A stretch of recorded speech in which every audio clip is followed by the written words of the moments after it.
घने जंगल के बीच एक खुला मैदान था। उसी मैदान में दो चीते रहते थे।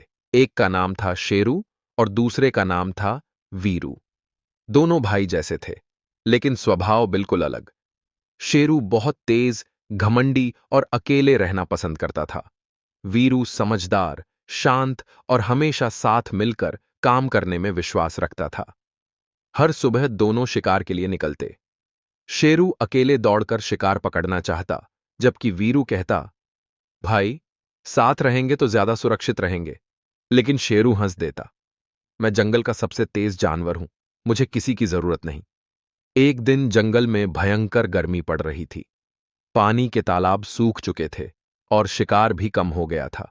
शेरू अकेले बहुत दूर तक दौड़ा, लेकिन गर्मी और थकान से उसकी रफ्तार धीमी हो गई।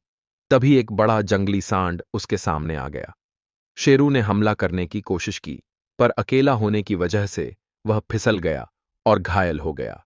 वहीं दूर से वीरू सब देख रहा था। उसने देर नहीं की और तेजी से शेरू की ओर दौड़ा।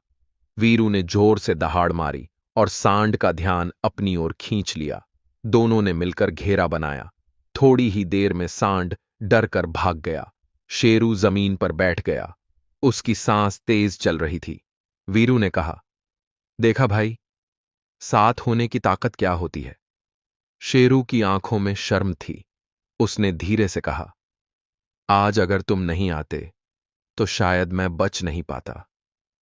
उस दिन के बाद शेरू बदल गया। अब वह कभी अकेले नहीं जाता था।